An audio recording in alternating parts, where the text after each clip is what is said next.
Thank you so much, Damien, and all of your team here at Aspen Institute. It's an honor to be here today performing. This is sort of the last of a 4-month book tour. This is the last stop. It's not as dramatic as David Foster Wallace's The Film recently, but it feels momentous to be back at Scholastic where 7.5 years ago I was still working in this building before I quit my day job and became a defense contractor to resurrect Sophocles from obscurity. And there's some symmetry here. Also, Michael Stuhlbarg was one of the first actors to do readings of Philoctetes in hospitals before I brought it to the military. So I'm really delighted to have him back, along with Cathey and Reg, who've been stalwart supporters of the work and have done other projects as well. Again, my name is Bryan Doerries. I'm the founder of Theater of War. I'm the co-founder of Outside the Wire, which is a company that uses theater and a variety of other media to address pressing public health and social issues. And tonight is a little bit of a hybrid of an event. It's not really a traditional Theater of War performance, but we'll let it count.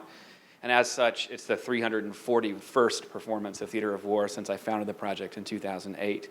And as Damien mentioned, over the last 6 years, we've been all over the world and performed for every service and rank, and also universities, at the Guggenheim Museum, the Brooklyn Academy of Music, most recently in England, in Scotland. I'm just back yesterday from those performances. And it's really a great pleasure to be here tonight. What we're going to do is the actor's going to come up and join me in just a sec. And we're going to perform 3 scenes from Sophocles' Philoctetes, a play that was written in 409 BC when Sophocles was 89 years old.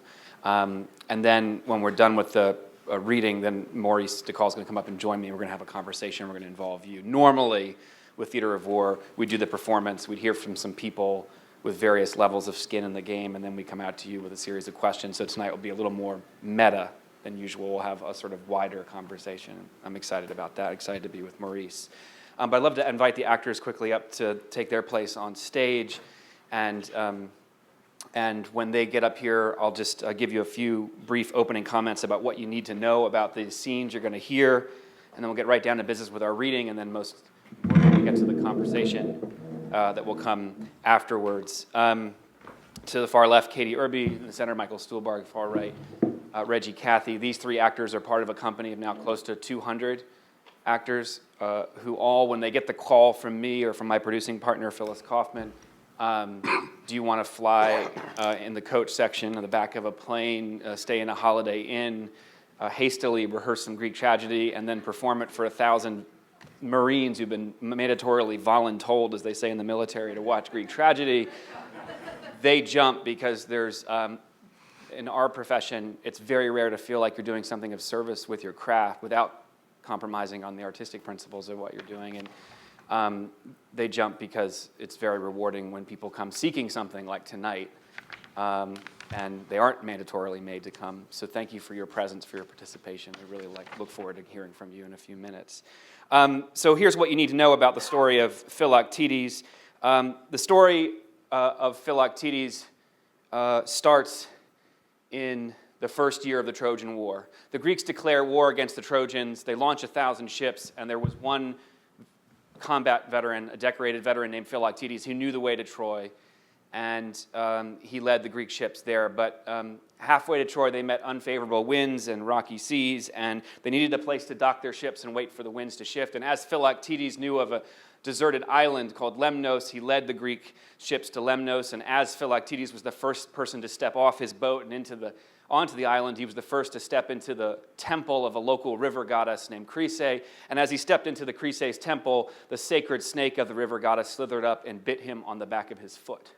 And it was a poisonous snake, and venom coursed through his circulatory system, and he fell to the ground and clutched his sides, groaning in misery and calling out for mercy, but no mercy came, and for 3 long days he wailed with abandon, screaming at the top of his lungs, and the wound becomes infected and suppurates, and pus begins to drain from his wound, and the stench of the pus and the sounds of his screaming waft out of the temple and into the camps where the men are waiting to go to war. They've waited their entire lives for this moment to go to war. They've trained for this moment, and now they have a wounded soldier, a wounded warrior on their hands. They have no medicine to help him, no way to stop his screaming, and it's destroying their morale and their unit cohesion. So Fast forward 3 days, the winds shift back in the Greeks' direction. They get on their ships and get ready to sail. And the generals hold an executive session, Agamemnon, Menelaus. They bring in Odysseus, head of Greek intelligence. They say to Odysseus, what do? We have this wounded warrior in our hands. We have no medicine to help him. He's destroying our morale and our unit cohesion. And Odysseus says, listen, I know this was going to sound harsh. I know we were taught to never leave a man behind.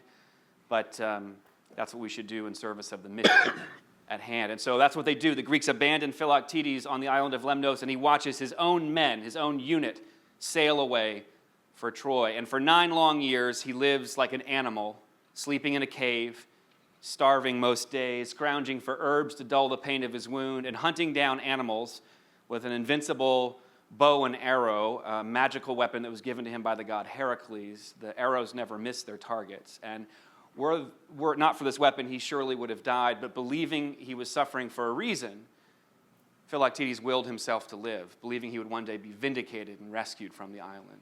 Fast forward to the 9th year of the Trojan War. We're on the Trojan battlefront. The Greeks have been waging an interminable, seemingly endless war against the Trojans. It's been one 9-year deployment. They just want to go home. They want to sack the city of Troy and see their families. Many of the greatest warriors have died. Achilles, Ajax. They're getting desperate. So they call in Odysseus and they say, sir, what do we do?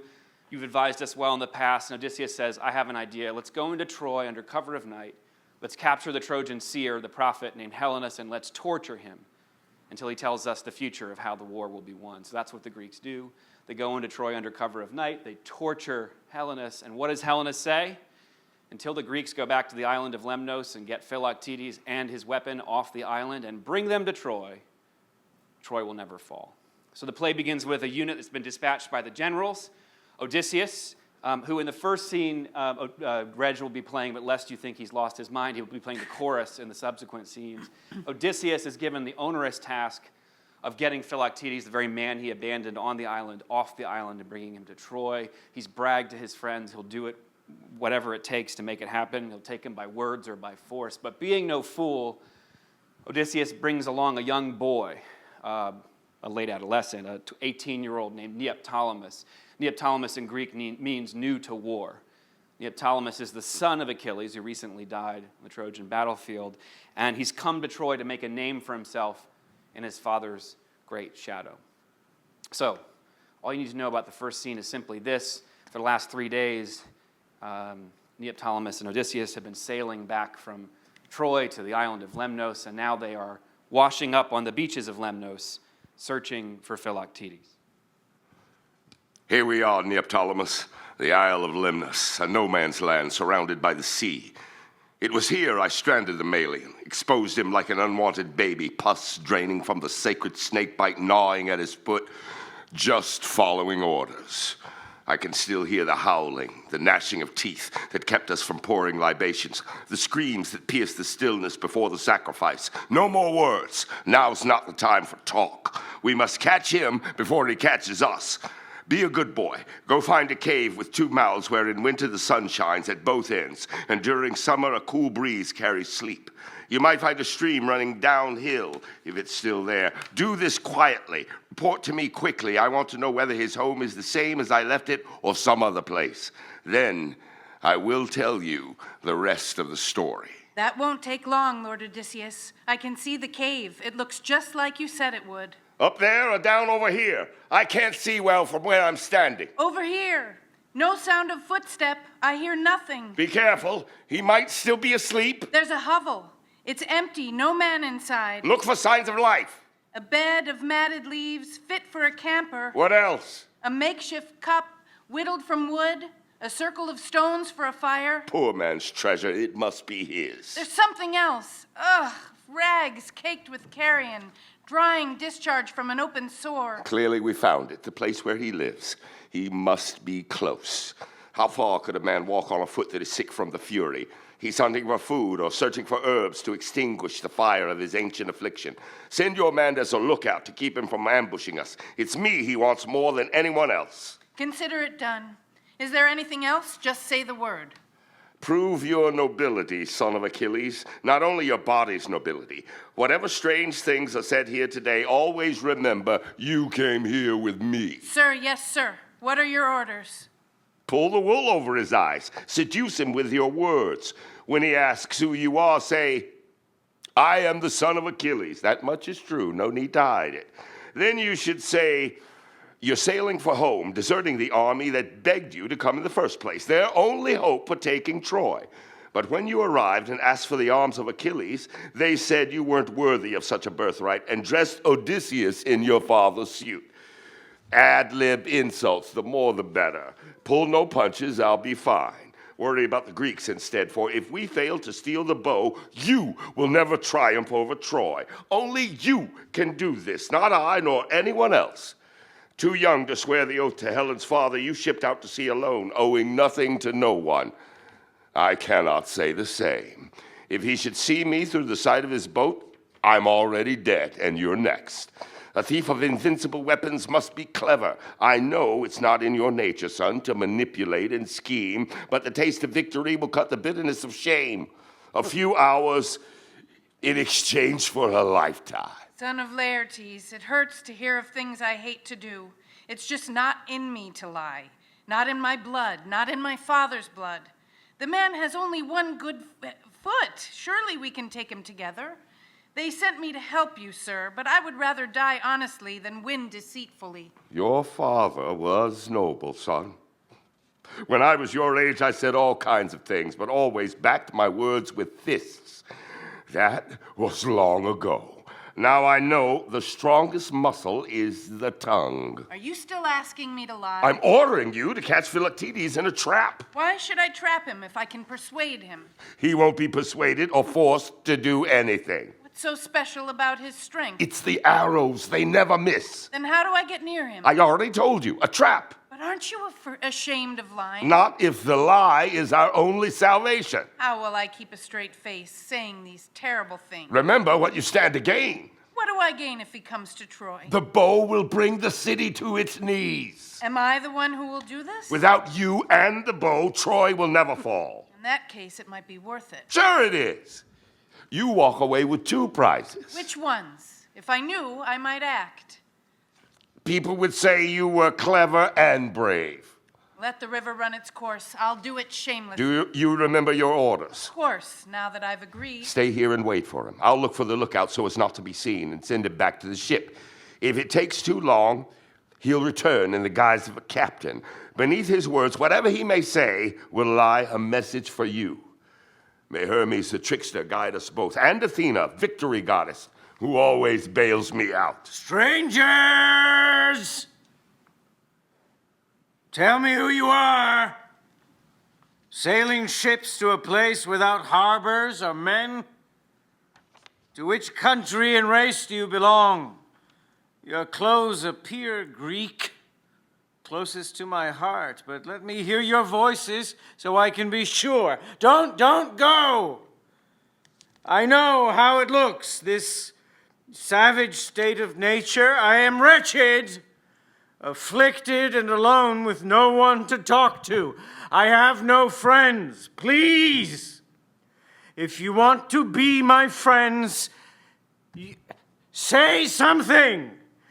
Anything, but never leave a man hanging. Let me be the first to tell you, stranger, we're Greeks, since that is what you wish to know. Oh, you have no idea how sweet your voice sounds to a man who hasn't spoken or been spoken to in so long. But what brings you here? On which wind did you sail? Answer, so I might know you. I was born on Skyros. Now I'm sailing home. Some people call me son of Achilles, others Neoptolemus. That is all you need to know. Son of Achilles, dearest of friends, I knew your grandfather, Lycomedes. He was so proud when you were born. What adventures led you to this place? From which land did you set sail? I am sailing away from Troy. What? I don't understand. You were far too young for the first wave of ships. Were you there? Son, you don't know who you're looking at? How can I recognize the face of someone I've never seen? But perhaps you've heard my name, or the myth of my misfortunes? I'm sorry, I don't know what you're talking about. I am wretched, hated by the gods, if men don't know my story. Those who discarded my weak body now laugh silently while the disease grows stronger. Each day, my son, I am Philoctetes. No? The keeper of Heracles' bow, whom the generals and Odysseus abandoned. Suffering from a snake bite, they left me here to die in tattered rags, sleeping in a jagged cave, starving without much food to eat. I only wish the same for them. Don't imagine my surprise, son, when I awoke, the tears I shed, the sound of my sadness, all the ships in the fleet had vanished. Alone with my infection, I only knew pain. Time demanded that I scavenge for food with this sacred bow, which saved my life. And I would crawl through deep mud on stiff knees, scraping my rotten foot against rocks. When water was scarce, I survived by collecting ice. I spent cold winter nights without fire, but rubbing stones together for their spark. I saved my life from certain death. So you see, I have everything I need here in this cave, except a cure for my endless affliction. Listen, son, and I will tell you about this island. Sailors know not to approach its rough shores. It is not a destination for men who know its dangers. Occasionally, those who chance to end up here take pity on me with clothing and with food, but never, when I have asked, offer to take me home. 9 miserable years. Son, this is what they have done to me, the Greek generals and Odysseus. I only pray the Olympian gods visit them with proportionate suffering. I pity you, son of Poeas. And I know what you mean about Odysseus and the sons of Atreus. They are evil men. Well, what have they done to you? If I could kill them all, I would, so that they might know Skyros to be mother of the boldest men.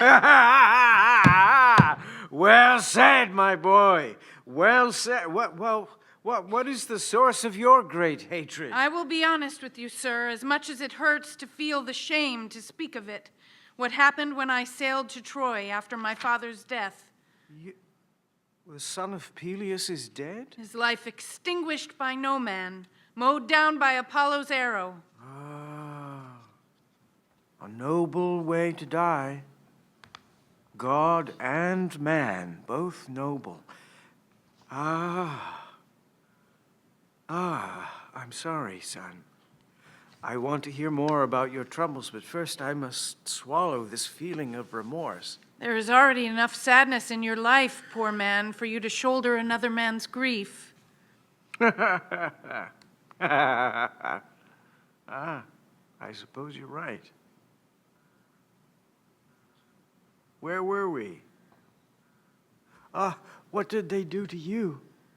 Odysseus came for me unexpectedly one day on a beautiful ship, saying sweet words such as fate, destiny, divine justice, necessity. An oracle had foretold after my father's death that I alone would take the Trojan towers. I alone would do this. We sailed straight away. I wanted to see his body before they put it in the ground. I longed to look at his face, and the promise stayed with me, singing softly in my ears. I would be the one to end the war. 2 days later, we landed on the beach of Sigeum, where I was surrounded by soldiers, swearing they saw him, my father, Achilles, standing there before them, still alive. Sadly, they were mistaken. I wept over his lifeless body. Naturally, I went to the generals and asked for what was mine. I can still hear their filthy words. Son of Achilles, feel free to take whatever you like, anything at all, except for the arms. They now belong to Odysseus, son of Laertes. Tears burst from my eyes, my heart filled with rage. How dare you give my weapons to another man? And Odysseus, who was standing nearby, turned to me and said, "Yes, boy, they were given to me for a reason. I was there. I saved them. I saved him." I savagely attacked him with every insult I knew and seemed to strike a nerve. When filled with rage, he said, "We were there. You were not where you were supposed to be. Need I say more? You will never return to Skyros with these arms." I sailed for home empty-handed, robbed of what was rightfully mine by the sons of Atreus and Odysseus. So anyone who hates them is dear to me. Mother Goddess, Mountain Goddess Rhea, Mother Earth, Cybele, Womb of God, I called out to you when they stripped him of his father's arm. Strangers, I understand your pain. As you crossed the ocean, it only brought us closer. It is my pain. It is my pain now. For I know the actions of evil men. Did Ajax stand by and let it happen? I find that very hard to believe. He was no longer among the living. Is he also among the dead? He no longer sees the light. Only the good men die. While Odysseus and the sons of Atreus should, but never will. They pin medals to their chests and command the Argive army. But what about my old friend Nestor? Surely he would have tried to stop them. After losing his son, Antilochus, he also lost his will to live. Where can one look when they are dead and Odysseus lives? He is a slippery man, but one day he will slip. Oh, what about Patroclus, your dear father's friend? Dead. How do you make sense of the gods? They somehow take pleasure in turning the worst men away from Hades. Nobility, righteousness, valor, all meaningless words. I try not to think about it.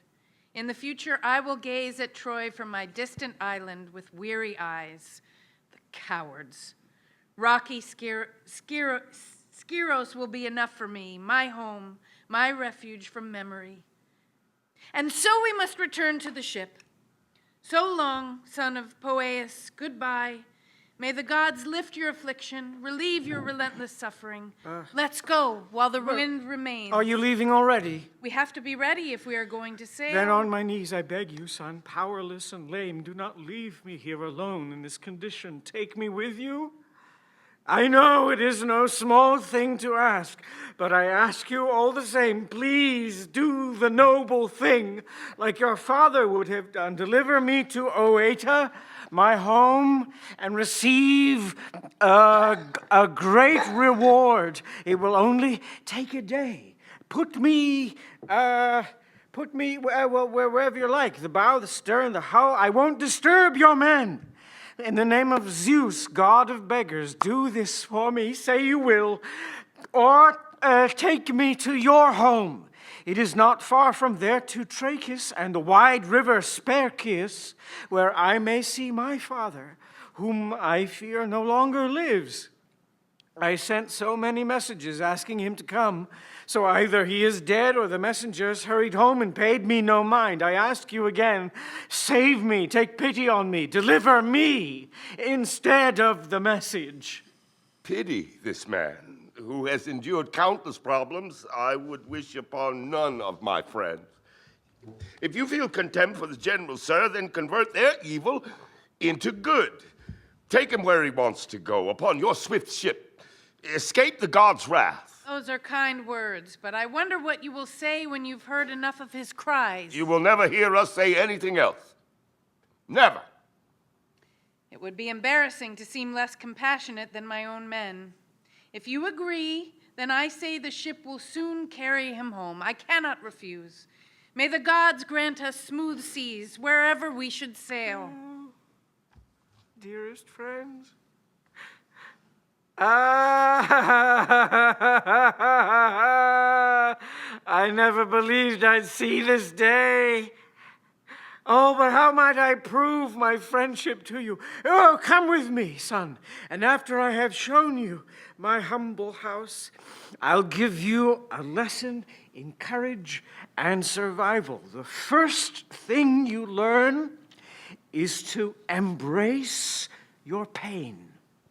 End of scene 2. So for scene 3, here's all you need to know. Odysseus gets tired of waiting for Neoptolemus to accomplish the mission, so he sends someone in the disguise of a captain to accelerate the scene. The captain comes, hurls insults at Philoctetes, tells him that Odysseus is going to come hunt him down off the island and take him back to Troy by words, by force, whatever it takes. And so as this final scene begins, Philoctetes has just heard these insulting words spoken by and about his arch nemesis, Odysseus.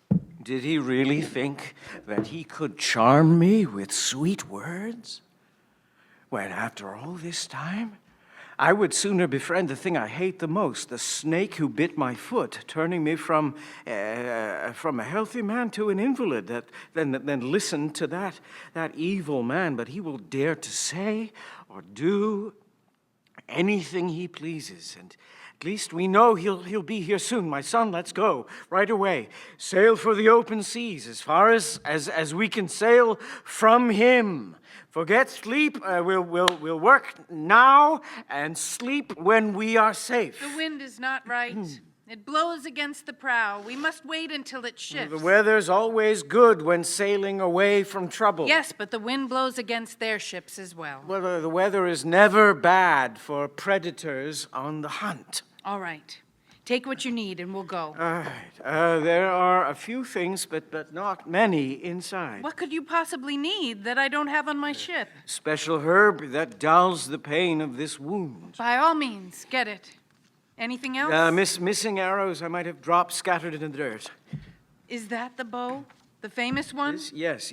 There is no other. It never leaves my hands. May I get a closer look at it? Could I hold it in my arms? Only you, son, deserve to do this, and anything else you should desire. I do desire it, but only if it is right. I'll let you decide if I am worthy. Your words are full of reverence, and it is right for you alone who gives me sunlight and the chance to see my homeland, Oeta, where at the feet of enemies Father raised me to hold my head erect. You alone I trust to handle it and then return it. Your actions, son, are as noble as this weapon, for it was won through kindness. And so you will be the only one to touch it with your fingers. I'm not sorry to have met you, my newest friend. More valuable than any material possession is your humanity. Please, go inside. I'll ask you to join me as my illness demands. You stand alongside. What's wrong? It's nothing, son. Go ahead of me. Is it the pain of your affliction? No, it's passing. See, I'm already feeling better. Oh, gods! Why are you groaning to the gods? I'm asking them to show some mercy.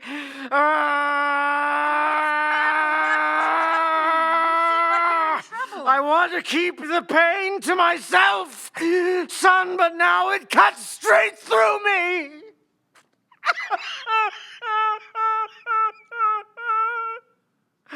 Do you understand? It cuts straight through me. I am being eaten alive. There is no I. Only it. If you have a sword, chop here. Take my foot. I want it off. I want it off. What is this pain that all of a sudden strikes? Oh, you know, my boy. Oh, what is it? How could you know? I can't bear to look at your condition. I know, it's terrible. It's beyond words. Please take pity on me. What do you want me to do? No, she comes when I have wandered too far. Eventually, if I am still, she goes. Oh, do not abandon me. Wretched man, unlucky in all ways. Should I hold you in my arms? No, not that. The bow. Take it as you asked just now, and keep it safe while I sleep until the pain also sleeps beside me. And if they come, I beg you, son, do not let them take it from you, or we both shall die. Do not be afraid, but hand it to me. I will care for it as if it were my own. No one will take it. There. It is in your hands. Kiss it, to avoid the curse that brought this trouble to me and the ones before. I pray that the gods grant us safe passage wherever we are going. I have a sinking feeling, son. Your prayer will not be honored by the gods, for as we speak, blood is oozing from the sore. A dark red sign of evil things to come. The pain swells underneath my foot. I feel it moving upward, tightening my chest. Oh, I am wretched. Don't go, please, don't go. Oh, you understand. You know. Stay with me. Stay with me. I wish they could feel this. Odysseus and the generals. Oh, death.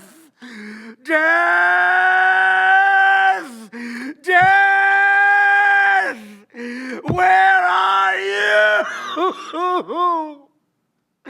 Why, after all these years of calling, have you not appeared?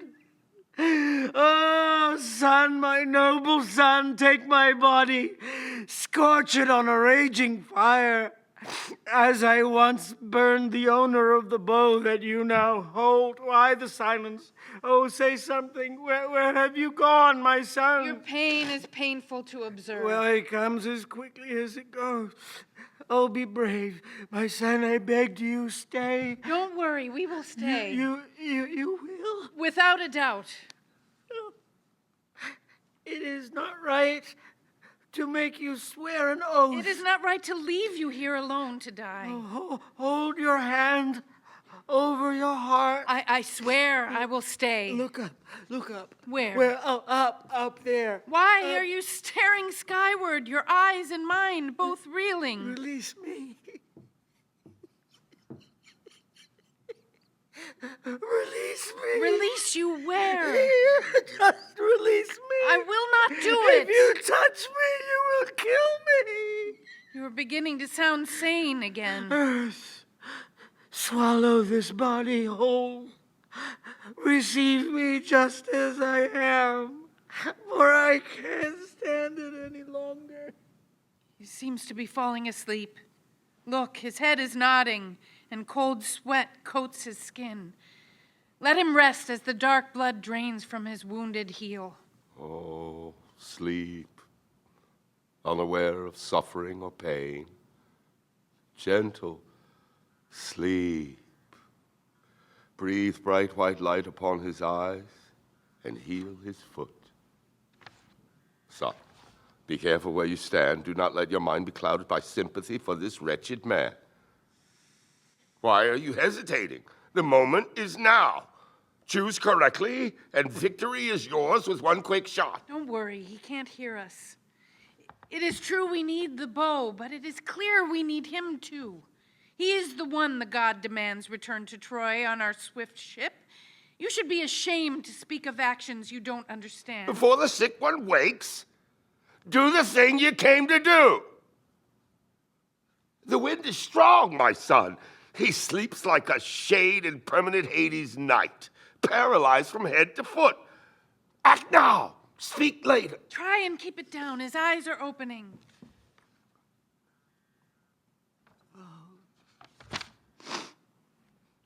Never, my dear son,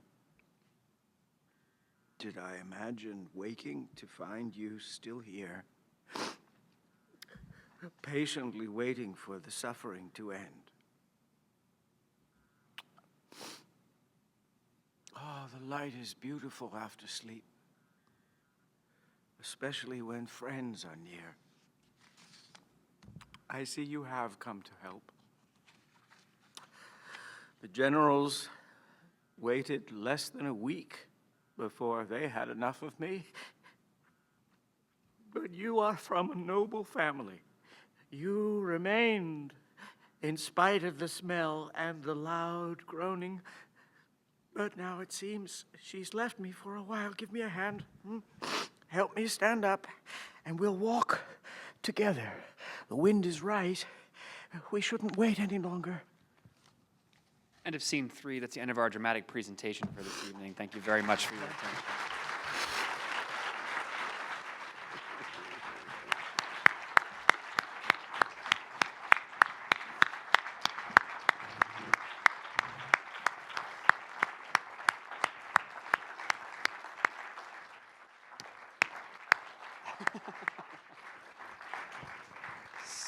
So while our actors are finding their place in the stage and while Maurice and I are coming up, I just want to say one quick thing, which is that this is not where the play ends. For those of you who are not familiar with the play, this is the halfway mark.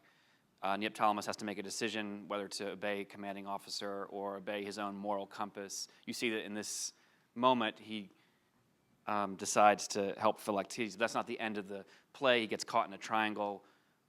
Odysseus returns and demands of him that he finish what he came to do, and he betrays all 3 people on stage, himself, Odysseus, and Philoctetes.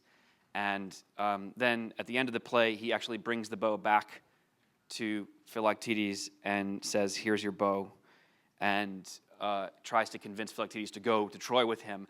And Philoctetes is obstinate. He drags his heels. He simply won't listen to Neoptolemus' arguments. And finally, in the final seconds of the play, after much argument between the two of them, Neoptolemus says, "Fine, I'll take you home." And in that moment, the god Heracles appears in the sky and would have been flown in, an actor flown in on a crane called the Deus Ex Machina. And he says, "Not until you hear what I have to say. The 2 of you will go to Troy, and through your friendship, the war will be won. Protect each other like a pair of lions." And so, in fact, Neoptolemus takes Philoctetes to Troy, where he's healed by the doctor sons of Asclepius who await him there. And through friendship and through the reintegration of a wounded person, a wounded warrior, back into his unit, the war is finally won. Philoctetes kills Paris, who started the war by abducting Helen with his bow and arrow. Neoptolemus kills King Priam savagely with his spear, and the war finally comes to an end. The Greeks go home victorious. Some might say that for a Greek tragedy, this is a happy ending. I mean, the promise of the end of the war, but it certainly wasn't happy for the Trojans on the other side of the equation, who experienced incredible war crimes. We'll come to that in a second. But I wanted to mention that that is the full scope of what happens in the play, and it's a play that for me at least, explodes all of our presumptions about what a Greek tragedy is, what it does. So I have notes and things that we could talk about. But first, I think I need to respond because I don't think I've ever seen Philoctetes that way. Yeah. And reading the play and reading the book, and I was in the Marine Corps myself.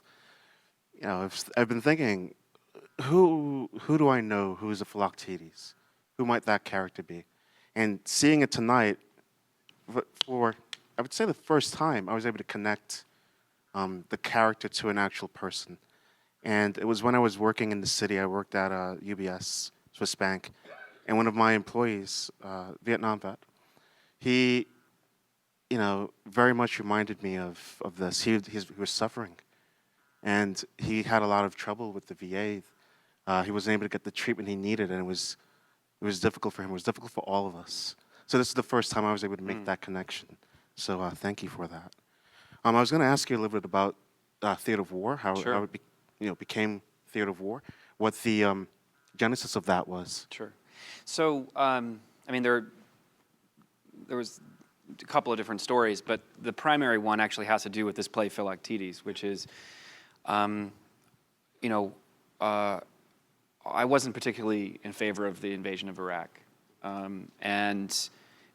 though I was against the foreign policy that sent our soldiers and Marines and airmen and sailors there, as a civilian who knew no one in the military at the time, I felt helpless. And in 2007, when the Walter Reed scandal broke in the Washington Post, there on the front page of the newspaper was Philoctetes, of veterans and their families waiting in mold-infested hospital hallways with rats, not even able to get rooms, with substandard care, that the very soldiers and veterans we'd sent away to these conflicts, we were already mistreating the second they stepped back onto our soil and abusing them the way that, in some ways, and abandoning them the way Philoctetes.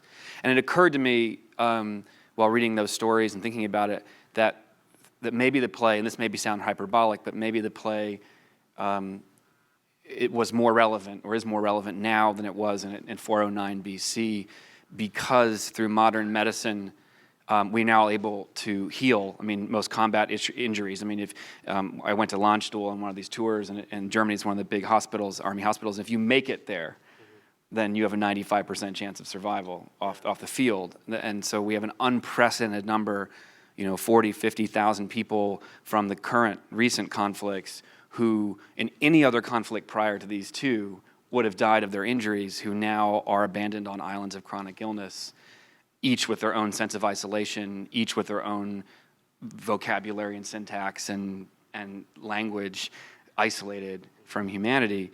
And so we've created the conditions to abandon people like Philoctetes for even longer than 9 years. I mean, some of these caregivers are going to be caregivers if they stick with their spouses for 60 years, 70 years. So what does that mean? So I got this idea that if I could simply put this play in front of an audience that had lived the experiences it described, that maybe something powerful, maybe something healing would happen. Right. And you first started doing this play in front of, in hospitals, in front of medical. Yeah, Michael was one of the first actors, David Strathairn, Jesse Eisenberg. We went and we did some performances at Weill Cornell Hospital. And it was there that I saw an audience that had relatively little understanding of the play, no contact with Sophocles, these kind of science-y kids, and a kind of, they now call it medical humanities. It's kind of a corrective that we get, we have to bring humanity into medicine. And that's how I got in the door. That was the Trojan horse. And we were there, and all of a sudden, we got to the discussion after the performance, and these kids and these patients and these doctors revealed they knew more than I did about the play. And it was there that I discovered that the audience always knows more. So I want to ask about how did you end up working with the military? I know some of the backstory, but I think it would be better for you. Yeah, so I knocked on 1,000 doors. I didn't know anyone in the military. I didn't know how to speak to anyone in the military. I didn't know the language, highly coded. I mean, I was an outsider. I had some doors shut in my face, some slammed. And I was working in this building or across the street. I was working here at Scholastic, and slipping away from my desk to occasionally get a call in, And finally, I was really about to give up in January of 2008 when there was an investigative report in the New York Times called War Torn, which is kind of a controversial piece. It was about all the violence that was coming back to our shores from Iraq and Afghanistan. It was about murders. It was about homicides and suicides. It was about spouses and children who were dying. It was about soldiers who were killing each other after conflict. And maybe it over-reported, maybe it painted a sensational picture, but it caught my attention. And I got through about 3/4 of the way through this article, and all of a sudden there was a section that said, an ancient connection. And in that section was Jonathan Shea, whom I had heard of and knew his work with Achilles in Vietnam, where he had argued this ancient connection between military participation and civic participation and Athenian drama and epic, and that there was that storytelling in the Western world was born from the need to hear and tell the soldier's story. But then just under Shea, it said, there was an interview with this guy, William P. Nash, who was a psychiatrist for the Navy who'd deployed to Fallujah and been embedded with the Marines. And he said in the Times article, I begin all of my discussions with Marines about combat stress with the ancient story of Sophocles' Ajax. Right. And then I just started emailing and calling, and 24 hours later I heard back from him, and he said, I don't know about a military base, but how about 400 Marines and their spouses in a Hyatt ballroom in San Diego for a conference on PTSD, and that was how we got our start. Right. I'm curious about the conference. I mean, I've read it in the book. There was it was somewhat contentious, right? It Because was the very generals contentious. were there. Generals' wives were there. Generals' wives were there, but the enlisted Marines were there as well. And now the guy who's the command sergeant major of the Marine Corps, Ronald Green, he was there. I mean, every rank, every sort of file. And they chose between free tickets to a Padres game as part of this conference in Ancient Greek Dinner Theater. Out of 700 people, we got 400, which is huge. And there was a bar and a buffet in the back of the room, and the bar certainly helped with the discussion. It was helped that night. And we just went for broke. We did 6 scenes from 2 plays, the Philoctetes and Ajax. And you could have heard a pin drop, and the microphone, I mean, the cell phones all went away, and the people in the audience leaned forward in their seats and did what in the military is called locking on. They stared at the stage with a preternatural level of attention. And I'd never seen in the theater or the commercial or nonprofit theater. And then afterwards, they jumped to their feet and gave us rousing standing ovation. And I thought, well, maybe they're just really polite. I mean, It's the military. it's the military, right? But people were wiping away tears, and there were people taking it in, and spouses clenching their spouses' hands. And then we invited 3 people to come up to respond. People with skin in the game, people who we knew were at the conference. And one of the first people to speak was a military spouse, and she said, My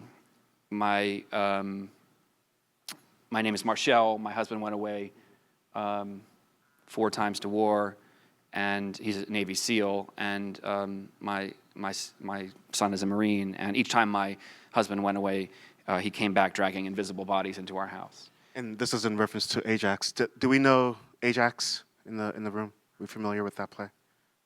You want to describe In a nutshell, it's about a great warrior who, in the 9th year of the Trojan War, comes unglued when he loses his best friend Achilles, feels he's been betrayed by his commanding officers when they give his Achilles armor to Odysseus, and then ultimately goes berserk and tries to kill his commanding officers in a fit of rage, wakes up from that and realizes he's actually killed animals instead, and then covered in blood and covered in shame, takes his own life against the pleading of his family and his wife. And it's a play that also could have been ripped from the headlines in 2007, 2008, when the armed suicide rates in the military spiked. And if everyone is familiar, there is this number that is pretty common now. People talk about it, 22 a day. Veterans commit suicide in this country. So the title for tonight's performance is using Sophocles to talk about PTSD. Treat PTSD, which I'm very uncomfortable with as a title, because we don't characterize theater of war as therapy. But I'm curious. Tonight, what we saw, I'm not sure if I saw PTSD or if I saw the other thing that we talk about, moral injury. Yeah. And I was sitting here watching Neoptolemus, and I mean, how could you leave? How could you walk away from Philoctetes pleading and begging, even though you have orders? How could you do that? Yeah. Right? I mean, even though every second that passes, more men are dying on the battlefront. If you really had the full picture, and many of the audience in the ancient worlds, the play would have been performed for as many as 17,000 people, many of them citizen soldiers, in a century in which the Athenians saw nearly 80 years of war. They would have known the cost of waiting for this thing to play out. More men were dying. Neoptolemus certainly didn't. But it is about teleological ethics. It's about the good of the one versus the good of the many, and it's about what do we value. And at its core, there's a theory that Greek tragedy was a form of training for young people, ephebes, late adolescents who were matriculating into both the military and into civic participation, like Neoptolemus, and that they're thrust into these ethically impossible situations for which there are no right answers, and by which they will be haunted for the rest of their lives, no matter what they decide, as a way of preparing them for what it means to be an adult. And I get the sense that, for Neoptolemus, this is baptism by fire. In that scene, especially. Yeah, there is no right answer. We are probably right at time. Time till we go out to the audience. To go out to the audience. Terrific. Yeah, I mean, that happened very quickly. It did. Yeah, no, we could have But talked. we could have. I mean, there's so Well, much we can to talk continue about. to riff. It's fine. Yeah. I We can go out to them and then we can come back to we'll ourselves. come back. Yeah. We have the mics. I know. I wanted to. There's a question that you use in the performances that I want to borrow for tonight. Yeah. But before we do that, I do want to read something from from the play itself. So it's the introduction. Yeah. So, after a reading of Sophocles' Philoctetes from members of the Warrior Transition Unit at Fort Stewart, Georgia, a soldier came forward and stood by the stage. His eyes were red and swollen, and his hands trembled. He was choking back emotion, barely hanging on. Quote, "For a while now," he said, "I have been separated from my unit, the guys I fought alongside downrange. Being separated from your unit is like being stripped of your humanity. I think Sophocles wrote these plays to bring soldiers together, to restore their humanity." He leaned closer and made a broad, sweeping gesture. "Without our humanity, none of this means anything." So I want to ask you that question. This is the first question we'll engage with tonight.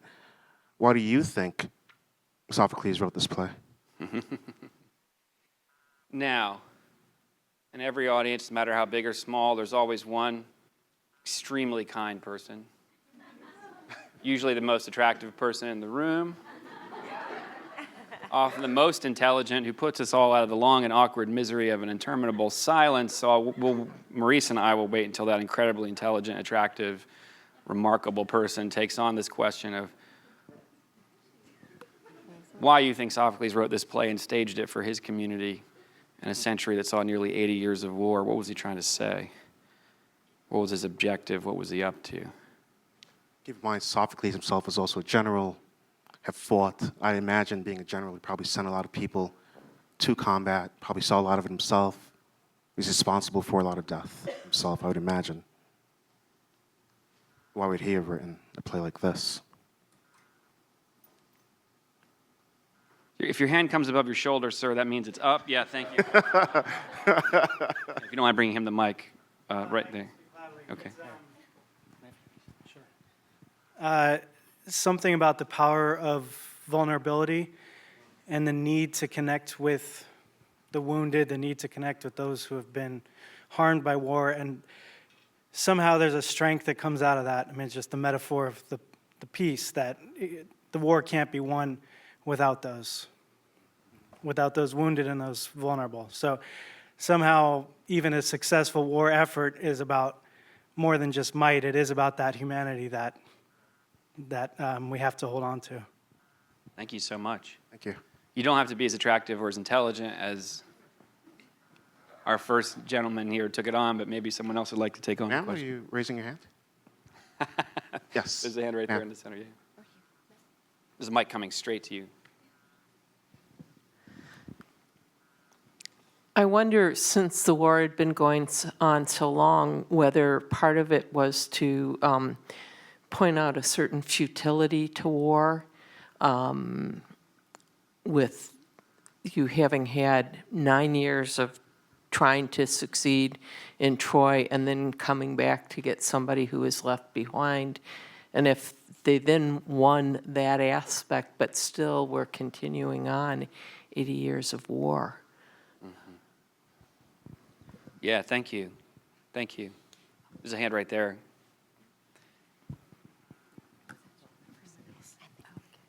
Hi, yeah, I mean, I would suggest that it's, something to do with the sort of healing power of communication, or publicity, if you will, that in fact... You said the last word, I'm sorry, I didn't hear you. Publicity, the idea of bringing something out into the open air and having a kind of community that's oriented to listening, start a process of bringing out these kind of deeply painful, repressed wounds. That's... Yeah, absolutely. So the note that I give the actors every time is make them wish they'd never come.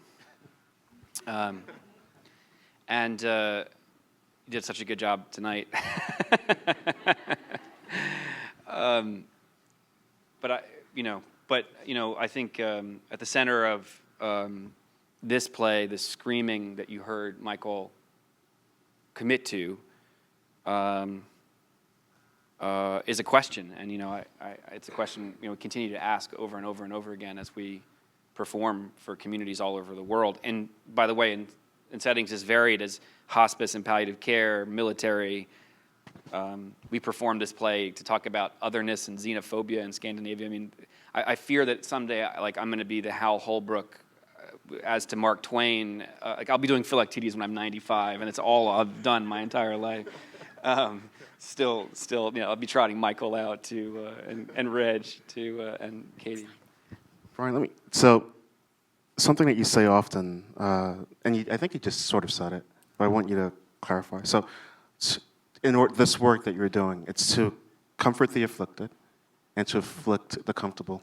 What does that mean to you? Yeah, so I mean, I think that's borrowed from a Churchill speech, but a general stood up and answered that first question at an early performance at Theater of War as the highest-ranking female general in the U.S. Army, and she said, "I think Sophocles wrote these plays because he might have been in the minority with regard to the compassion he felt for the individuals who struggle with the issues he portrayed in his plays that were in his community. And I think Sophocles wrote the play," the general said, "to comfort the afflicted and to afflict the comfortable." And she was standing in front of all these other generals who all had a lot of brass on their shoulder, more than she had.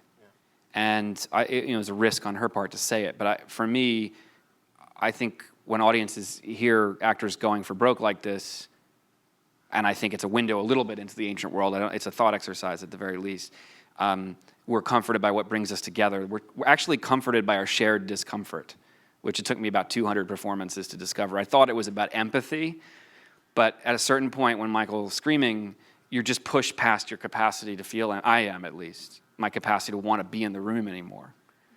And we were at a performance for Navy SEALs in Little Creek, Norfolk area in Virginia, and all special forces. They wouldn't let anyone in except for my two parents, who were both psychologists, full disclosure, and they're sitting in the back of the space. And all of a sudden, after all these SEALs have talked, I see my mother come up and to the microphone, and she says, my father, who struggled with diabetes and who died a few years ago and had an ulcerated foot, and always thought that I'd chosen to play Philoctetes because of his chronic illness, and probably subconsciously I had. With my father next to him, she stands up and says in front of this community, "I think Sophocles wrote the play and had the character screaming so much because he wanted people to understand why they left him on the island, why they left Philoctetes." And I thought, oh my God, Mom, like this is... But then, as sad as that was to witness, and to contemplate, it did occur to me that she was right.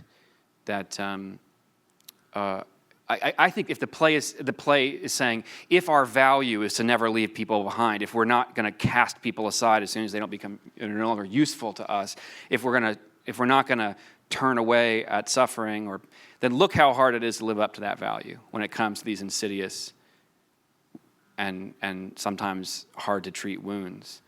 And what does it actually require? Because if we staged Philoctetes in all of its sort of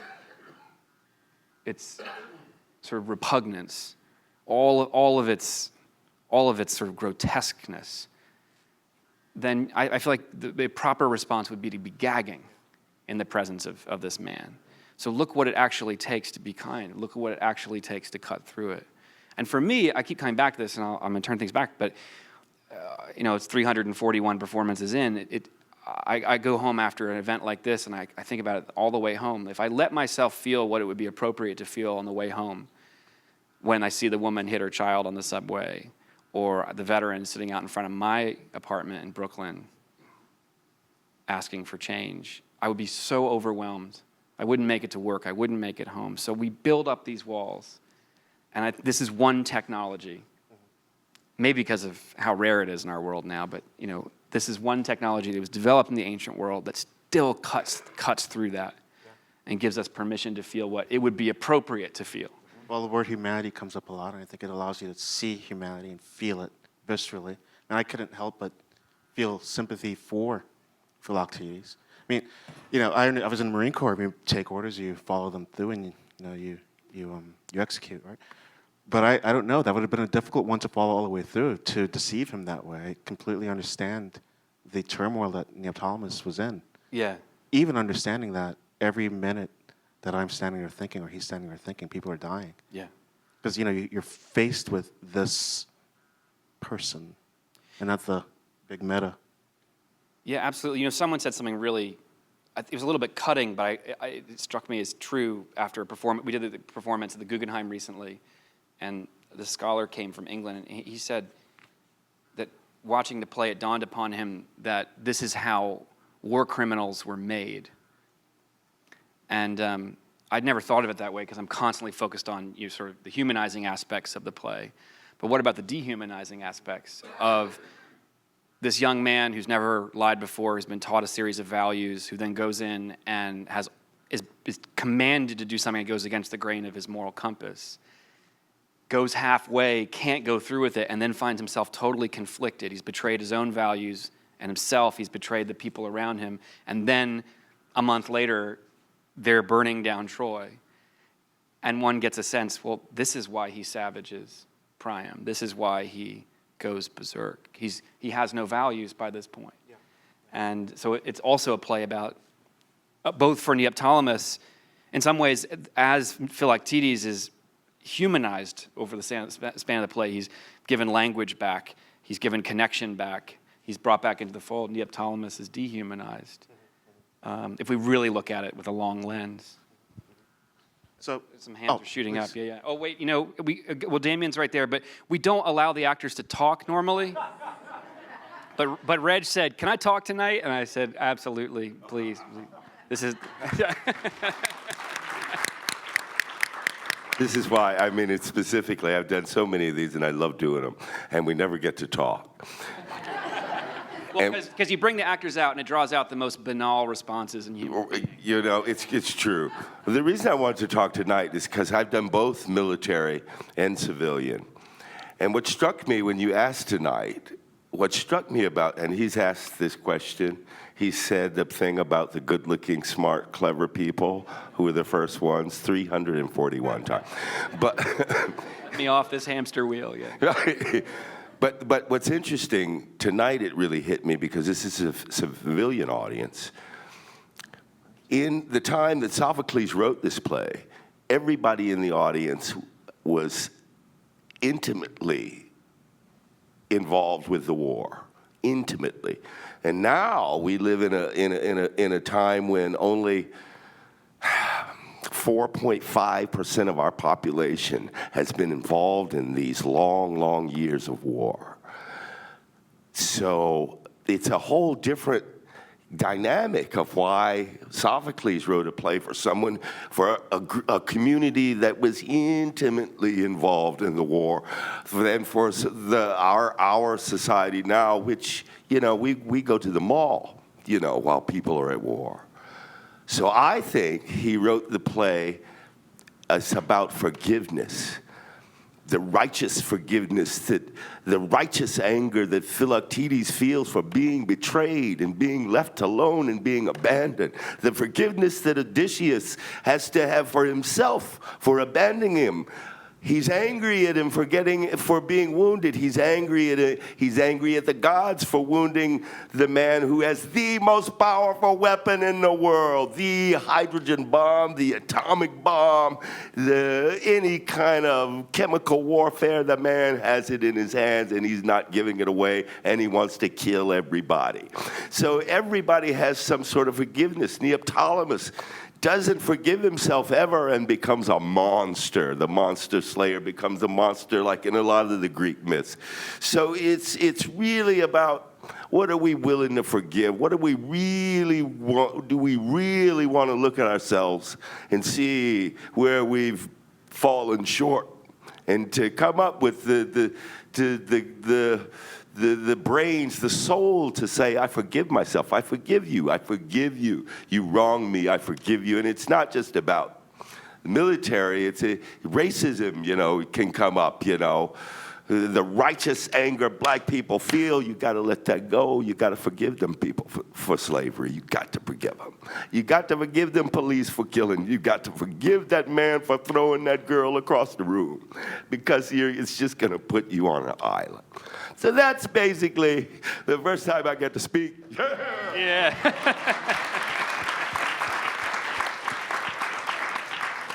That's been held within you for so many performances.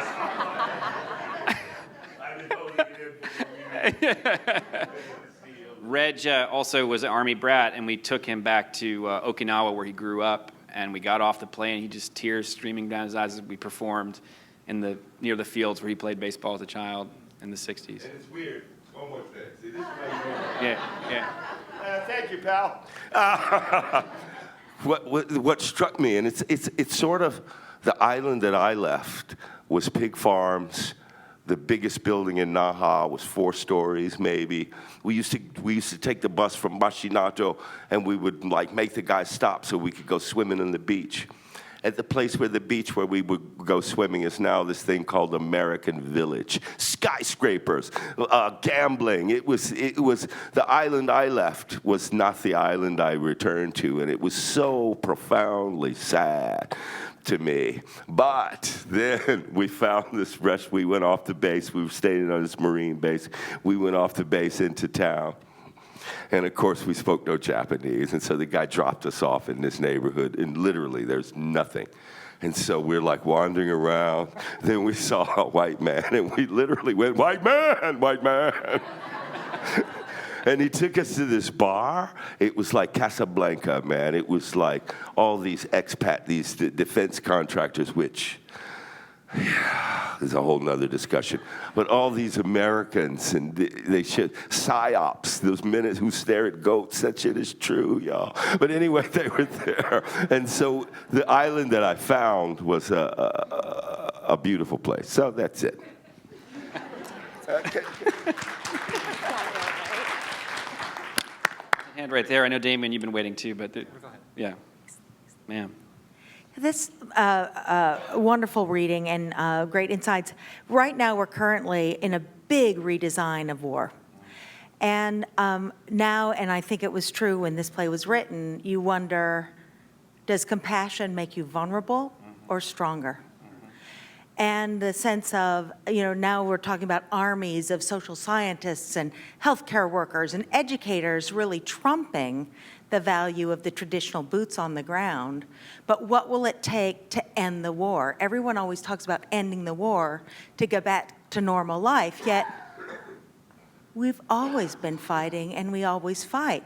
So where's the opportunity for evolution? Can this play and the work you're doing help seed a real evolution away from war as a way to solve issues and problems? And with the conversations that I know the Aspen Institute and others are involved with, where we really have to redesign war, are you part of those conversations? It's a really great question. I was just over in the UK where I got into this cab, and this guy had a couple of beers, and he said, "So tell me again why you whore for the Department of Defense?" And it came right out of his mouth, to me. And I found myself on the defensive. What I think about these plays is that they're so complex and they're so multifaceted that they resist didacticism. We're talking about them as if they have moral lessons to offer us, but these exercises of reading them and then having people respond is about the opening up of the possibility of many, many levels of significance. So if you're looking for a condemnation of war, for me, I marched against the war in Iraq out in the streets, and it felt really futile. But listen to veterans who've been to war talking about their experiences. Frankly, it's far more compelling from my perspective than a bunch of sanctimonious liberals shouting on the sidelines. But if you're looking for a celebration of these values, honor and sacrifice, and I didn't know what sacrifice was until I started this project, what it meant. You're willing to die for another human being, for not just for people that you don't even know. If you're looking for a celebration of these rarefied values that don't really exist anywhere else in our culture, you can find them in the plays too, and there's space enough for us to talk about all of it. So we have people stand up in audiences, Summer of '68 liberals, who say that the only way to deal with the military is to criminalize everyone who's come into contact with it. And I think we've evolved as a nation because of the Vietnam War to a place where we pretty much categorically reject that position, although some people still hold on to it. And yet, those things can be said in a room full of veterans, and people aren't at each other's throat because everything that's said after the play is performed has been, I don't know, humanized. And people are not just talking about ideology and ethics, but they're talking through a framework of empathy and through shared discomfort. And that creates the possibility, I think, for a real connection to occur, for people on both sides of the equation to hear each other. Political discourse in our country about war and almost every other subject has gotten so shrill, so balkanized. All we do is shout at each other. So from my perspective, this is just one way of doing it. But maybe if we started with a portrayal of human suffering first, let's talk about immigration, but let's have the discussion after we've had a portrayal of human suffering. And then let's see what connections we can make in the room when we're actually speaking from our hearts and our guts and our minds simultaneously. I mean, this is why Plato was worried about Greek tragedy. But I actually think he was wrong, or Socrates, as portrayed by Plato, is wrong, because we actually need to be in our guts when having these conversations in a democracy. We have to stay in our guts in order to actually intuitively be in the right place. We're probably out of time now, but yeah. Right. Damien, you had something to say, so yeah. I think that was just the most brilliant answer. Just the way that idea of context being essential for the real discussion to happen. And the context of suffering first, the ramifications of what has happened first, and then the polemicists can find their space after that, perhaps, but it's a different space you're in. The last thing I wanted to ask you, and maybe you can close with this, is just the idea of fate, which is in this, which in some ways you came to this from an actionable place, reading a newspaper story that you wanted to take an action. And fate kind of goes against that to some extent, the idea of, well, this is how the gods have decreed it, this is what happens. And how do you wrestle with that personally? I mean, you've touched on that even a little bit, talking about your ride home, but... I talk about this at length in the book, so we haven't covered even a fraction of what's in the book, so please buy the book. But the beautiful thing about Greek tragedy and the sort of moral universe it describes and the cosmos that it describes is that fate and free will are not mutually exclusive. We get taught that in high school, or maybe we just read it somewhere and it gets drilled in our heads and we think that's it. But actually, fate requires human action to be fulfilled. And so human action and agency is actually essential to things reaching their natural progression and conclusion. From my perspective, the reason we watch stories, or the ancients watch stories about people who were fulfilling their destiny or their fate or their character by making a series of moral choices, and that in fact there was a reflexivity between who they were and the choices they were making, but they were making the choices, and what was going to become of them, like Neoptolemus at the end of the Trojan War, is not so we can go home and feel completely nihilistic or pessimistic about our own lack of agency in a world in which we barely apprehend the forces at work upon us: governments, genetics, religion, politics, the weather. But so we can actually, for just a fleeting second, and maybe it happened tonight while you're watching the play, I know it happened for me, wake up to the possibility that we can make choices, but the window is very small. And we have to be hypervigilant and awake enough to know when that possible. So for me, the plays tell one story, and the response they elicit in human beings is another thing. And the other thing is that I used to think that the tragedy was this great sort of expression of grief and sorrow and pessimism and a common sort of collective scream. But the most common response I hear to why did Sophocles write this play, I heard it on a military base in Germany for the first time. A junior enlisted soldier raised his hand and he said, I think Sophocles wrote the play to boost morale. What's morale boosting about watching someone suffer in this way? And before I could finish asking the question, the man shot back, because it's the truth. And because we're all sitting here acknowledging it together. For me, that was a huge revelation. I was a civilian. I thought I knew what Greek tragedy was about. And this young 19-year-old who deployed to Iraq or Afghanistan taught me more than I'd ever read in a book, that it could be joyful, it could bring hope, connection, cohesion, to face some of the darkest aspects of our humanity as a community.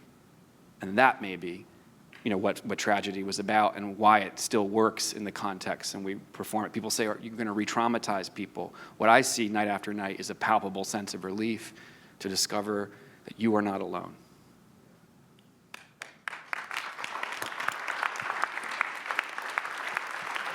Well, again, I want to thank everyone for coming. Thank our actors again. Thank Bryan. Thank you, asking us to do. And we're going to be wrapping up now, but I'll be in the back signing books. yeah, Bryan will be in the back signing books. This is actually the last stop on the book tour, correct? The end of the tour. End of the tour. So Bryan will be outside. He'll be signing books, and hope to see you on the other side. All right.